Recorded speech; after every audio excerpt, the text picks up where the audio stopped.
Bonjour à toutes et j'espère que vous allez bien. Alors, si vous tombez sur cette vidéo et que vous ne me connaissez pas encore, je suis Marie, alias je suis Viquette.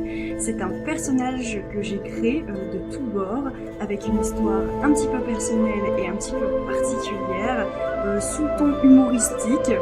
Je vous laisserai un petit lien juste en dessous de la vidéo pour découvrir un petit peu l'histoire de manière générale de la création de ce personnage qui est aussi entre guillemets un espèce d'archétype un peu féminin. J'ai créé cet univers dans le but de partager avec une communauté féminine des femmes qui se reconnectent un petit peu à toute leur part, dans toute leur complexité et sous toutes leurs multifacettes, on va dire. J'aimerais aussi beaucoup connecter avec des personnes qui sont un petit peu atypiques, sensibles, qui sont intéressées. Alors je vous mettrai aussi peut-être juste en dessous de la vidéo le lien de mon article de blog, parce que j'ai écrit un site internet, un blog, qui vous mettra justement le descriptif un petit peu global de ce que j'attends un petit peu avec cette création de compte, cette création de chaîne YouTube, de blog, etc. Et en fait, l'idée ici, c'est de créer une belle communauté de femmes qui se reconnectent entre elles et qui se reconnectent à leur part de type art divin, qui aiment l'ancestralité, la sagesse universelle, les sagesses anciennes, on va dire leur pouvoir créateur, etc. Il y a toute une multitude de choses que j'aimerais aborder avec vous à travers justement cette chaîne YouTube et puis ce blog et surtout ce site internet. J'ai également une page Instagram, si vous souhaitez me découvrir également sur Instagram, je mettrai également le lien. J'ai également un Threads et pour l'instant c'est à peu près tout et je dois dire que c'est déjà bien assez parce que moi et les réseaux sociaux à la base ce n'est pas ma tasse de thé, nous allons dire ça comme ça. Et donc ça me prend déjà beaucoup de temps mais je fais ça avec passion. Je me suis découvert une vraie passion pour la création, on va dire la création de contenu, mais c'est surtout la création de ce compte, de cet univers qui me ressemble et je pense qu'il doit faire écho à la majorité d'entre vous, toutes les femmes qui sont hypersensibles, qui ont une forme de neuroatypie ou d'une atypie, n'importe laquelle, qui reconnectent à beaucoup de choses autour d'elles ou qui sont toujours et qui ont toujours été plus ou moins connectées à l'ordre des choses, à la nature. Moi j'aime beaucoup parler de simplicité, de bon sens, de retour à la simplicité, justement à la lenteur de vivre, la douceur de vivre, etc. Voilà, je vous mets en description tout ça juste en dessous de la vidéo où vous pourrez me retrouver sous les différents canaux d'information. Aujourd'hui, j'avais envie de parler, et donc le sujet de la vidéo, c'est aussi en lien avec l'article que j'ai créé récemment, qui est « Quelle est ton activité créative préférée ?» En fait, j'avais envie d'aborder un petit peu ce sujet, puisque je me suis rendu compte d'une chose dans ma vie, en tout cas, en tant que femme hypersensible, atypique, voilà, finalement que je pensais que j'étais quelqu'un de pas si créative que ça, c'est-à-dire que mon rapport à la créativité, au faire avec ses mains, etc., il n'était pas très prononcé chez moi et je pense que ça a été mis sous le tapis, ça a été un petit peu enfoui à cause de beaucoup de conditionnements différents, que ce soit dans l'éducation, mais pas que, c'était pas forcément dans l'éducation parce que quand j'étais petite, je me rappelle très bien, ma maman, elle aimait beaucoup nous faire avec ma sœur des ateliers très créatifs justement, où on faisait beaucoup de coloriage, de peinture. Nous allions aussi dans la forêt parce qu'on était entouré de forêts. J'ai énormément de chance d'avoir passé mon enfance justement entourée de bois et j'ai passé du temps à ramasser des marrons, des feuilles, à faire des herbiers, etc. Donc c'était elle qui m'a inculqué un petit peu tout ça et au fur et à mesure finalement je me suis rendu compte avec l'âge, avec le temps et puis avec, j'ai presque envie de vous dire, le formatage éducatif à l'école. Cet univers formidable pour toutes les personnes comme nous d'ailleurs, où en fait on m'a complètement bridée et puis j'ai mis un peu sous le tapis tout ce côté créatif, mon imaginaire débordant, je l'ai mis un peu sous le tapis et c'était un peu comme si finalement j'avais envie de cacher une part de moi-même. Cette forme de sensibilité, je n'avais pas envie qu'on la perçoive spécialement, j'avais pas envie qu'on me scanne et qu'on voit qui réellement j'étais. Mais ça, en fait, on pourrait en faire tout un sujet plus tard, peut-être en vidéo également d'ailleurs, le sujet de la scolarité et des conditionnements qui sont liés à ça. Ce serait très intéressant, et surtout pour les personnes qui sont atypiques et qui ont très mal vécu leur scolarité et leur enfance par rapport à l'école.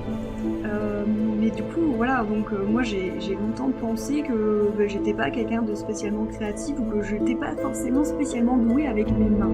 Alors qu'en réalité, après un travail que j'ai effectué assez récemment, là, finalement, dans ma vie, ça fait bien 3 ans, 3-4 ans maintenant que j'ai commencé ce processus. Et de par ma formation aussi, notamment en naturopathie, où j'ai passé 3 ans dans une école de naturopathie, où vraiment j'allais à l'école en présentiel, etc. Et de par toutes mes expériences de vie, en contact avec les gens avec qui j'étais, etc., forcément il y a des choses qui remontent, puisqu'on travaille un petit peu sur tous les plans. On travaille sur le plan physique, le plan émotionnel, le plan psychologique, spirituel, etc. C'est absolument passionnant. Et je me suis rendu compte que j'avais entamé un processus un peu de transformation de moi, mais surtout de compréhension. Il y a de la compassion d'ailleurs, beaucoup qui se développe grâce à tout ce cheminement, et puis de compréhension de soi, d'exploration également, pour comprendre des choses qui se sont passées justement dans le passé, où on arrive à comprendre un peu aussi nos comportements, nos agissements, pourquoi on avait réagi de telle manière à ce moment-là de notre vie, etc. C'est réellement passionnant, c'est très complexe également, mais passionnant. Donc en fait, je me suis rendu compte qu'avec tout ce processus de transformation, d'exploration de moi-même, j'ai commencé à avoir à nouveau envie d'aller explorer des choses un petit peu plus créatives, donc des activités que j'avais envie de faire, peut-être même d'ailleurs que j'avais envie de les faire depuis longtemps, et je m'en étais même pas rendu compte, c'était pas arrivé dans mon conscient à ce moment-là. Mais donc j'ai commencé à reprendre du plaisir, à faire du coloriage simplement de détente, on va dire ça un peu anti-stress. Je me suis découvert une telle passion pour ça, parce que ça venait un peu calmer toute ma sphère, le mental, ça venait apaiser le mental. Donc je me suis découvert cette passion-là. Après, depuis toute petite, toute gamine, j'écris énormément. J'écris. Et donc du coup, j'écrivais comme des espèces de petits journaux, enfin des journaux intimes, je vais y arriver. Et donc j'ai toujours fait ça plus ou moins. Et puis même quand j'étais toute petite, j'écrivais des histoires, carrément. Je prenais un petit cahier et j'écrivais des histoires en lien avec mes passions. Mais donc du coup, c'est quelque chose que j'ai toujours gardé. J'ai toujours plus ou moins gardé ce truc de écrire pour venir, ou même je faisais des tout doux, mais c'est juste pour venir déverser un trop plein.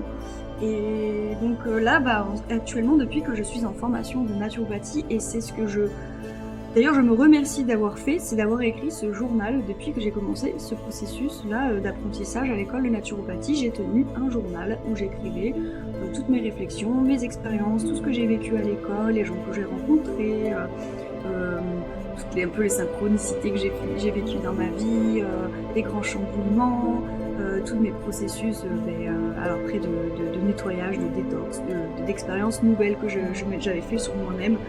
J'ai tout détaillé dans ce journal, et vraiment c'est super, parce que du coup maintenant je peux, avec le recul, je reprends des fois certaines pages, je relis des choses, et ça me permet de mieux comprendre encore tout ce qui se passe encore actuellement. Et donc voilà, c'est quelque chose que je fais beaucoup actuellement, c'est de pouvoir écrire dans un journal, type un peu journaling, soit pour y déposer des mots, pour raconter des choses qui se sont passées, ou alors je me suis mise à une nouvelle activité. D'ailleurs on appelle ça aussi journaling finalement, mais il y a plusieurs types et de formes de journaling différents. Je me suis mise je commence à écrire des petites bribes de choses que j'ai envie de conserver pour le souvenir, mais pour le plaisir. Là vraiment pour le côté plaisir, c'est-à-dire qu'une fois qu'on ouvre son cahier, en fait ça remémore des souvenirs vraiment très joyeux, apaisants, agréables, etc. Donc en fait je commence à faire du dessin dans ce cahier, et je commence à le colorier, le mettre en couleur, etc. Et autour de ça j'écris des petits textes, et je commence à mettre un petit peu des autocollants, etc. C'est vraiment très prenant comme activité. Probablement que vous devez connaître ça, vous me direz en commentaire. Donc j'ai commencé à faire ça, donc de l'écriture, du journaling. J'ai commencé à faire du dessin, et dans le dessin je mets aussi l'aquarelle, y compris dedans l'aquarelle. Mais je suis pas encore très douée pour ça, je démarre tout juste l'aventure de l'aquarelle grâce à des super, d'ailleurs, des super pages Instagram que j'avais découvert et des YouTube de profils de filles qui font ça, que j'adore énormément. J'aurai l'occasion probablement d'en reparler et puis certainement que je vous partagerai les profils parce que vraiment moi ils m'ont appelé et aujourd'hui je ne peux plus m'en passer. C'est un bonheur de regarder leurs vlogs et j'apprends des choses en termes d'aquarelle, etc. C'est un bonheur. C'est un peu une safe place parfaite, quoi.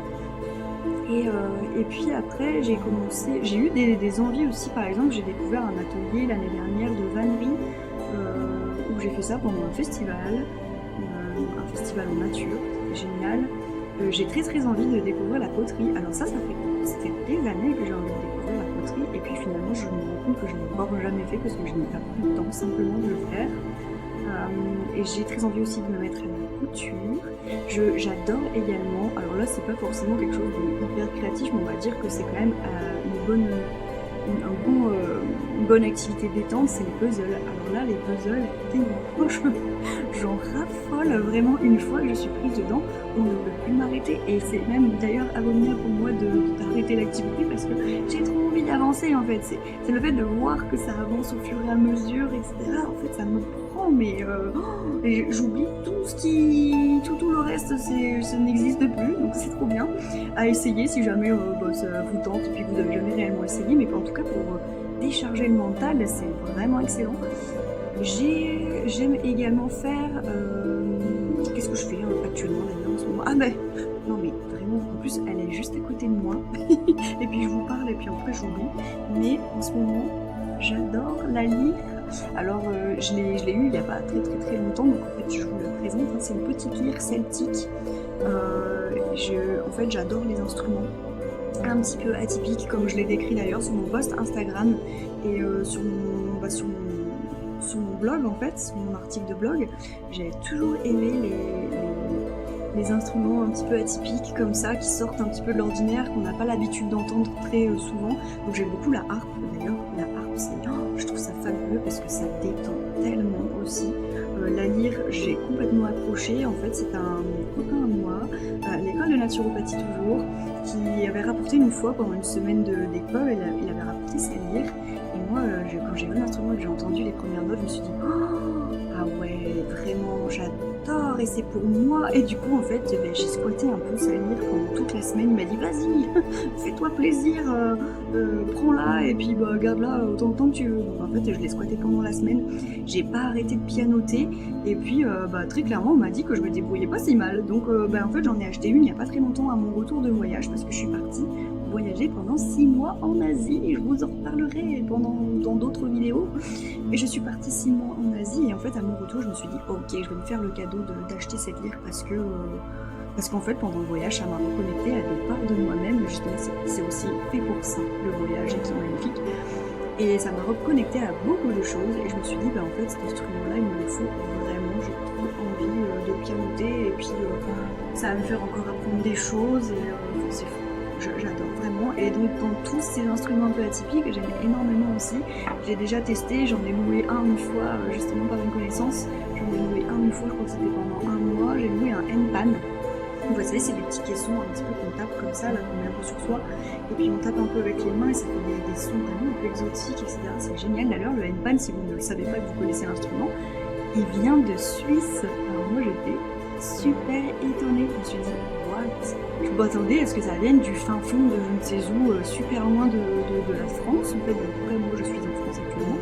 Je m'attendais vraiment à ce que ça vienne de loin. Et puis en fait, pas du tout. C'est un Suisse. C'est un couple de Suisses d'ailleurs qui ont créé l'instrument. Et vous retrouverez un super reportage d'ailleurs dans une chaîne YouTube qui s'appelle Passe-moi les jumelles, dont je raffole et que je recommande plus. Si vous aimez les petits portraits de personnes qui font plein de choses différentes. C'est vraiment super intéressant et c'est très zen en fait comme ambiance de reportage. J'adore et à chaque fois c'est des portraits vraiment spécifiques avec parfois des artisans, des artistes, des artisans. Il y a plein de choses différentes. Des fois il y a des gens qui sont dans l'agriculture, il y a des portraits de bergers qui font de la peinture ou de la photo, des photographes animaliers et de nature, il y a plein de choses, je vous recommande ça en tout cas.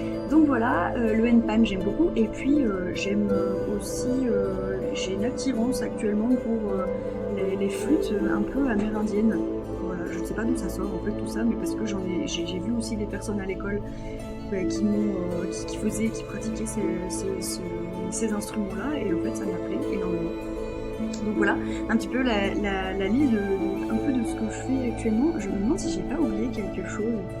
Parce qu'en fait, j'en fais tellement des trucs, mais alors je le fais pour mon plaisir avant tout. Ah oui, je voudrais aussi également commencer un atelier de mosaïque.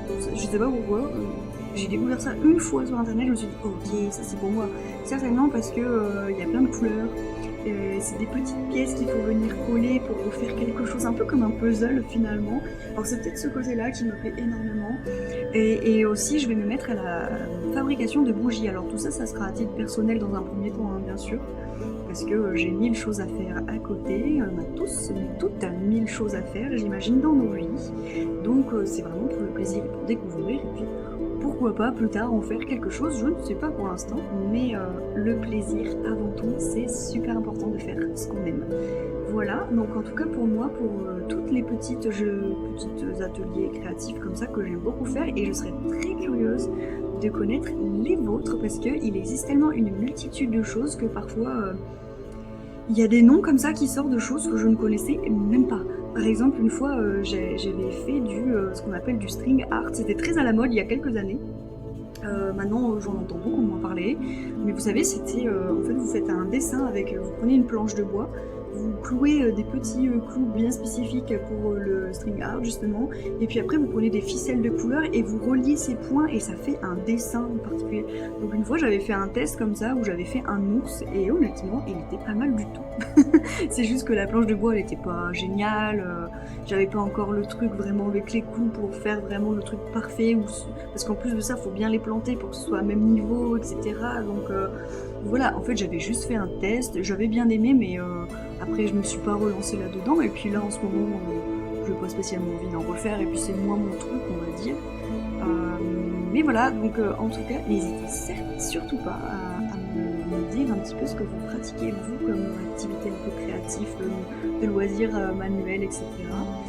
Je serais curieuse, vous pouvez me laisser en commentaire, je vous laisse également le lien juste en dessous de la vidéo vers mon article de blog qui parle justement de un petit peu plus étoffé d'ailleurs, hein. Mon article de blog, je parle beaucoup plus de la relation qu'on a justement avec cette part créative qu'on a en nous et parfois qui a été un petit peu mis de côté. J'en parle un peu plus en détail. Voilà, si jamais ça vous intéresse, donc je le mets le lien juste en dessous de la vidéo. Et puis on va se retrouver pour une prochaine vidéo, on va pouvoir parler d'encore de milliards de choses, donc je verrai en fonction du moment, de l'énergie, de l'envie, de ce qui me viendra par l'esprit. En attendant, je vous souhaite une très bonne journée, et puis à très bientôt donc, pour de nouvelles aventures, et j'ai envie de vous dire, gardez la forme, gardez la foi, et on se retrouvera donc très prochainement, et que la force de la vitesse soit en vous. À plus.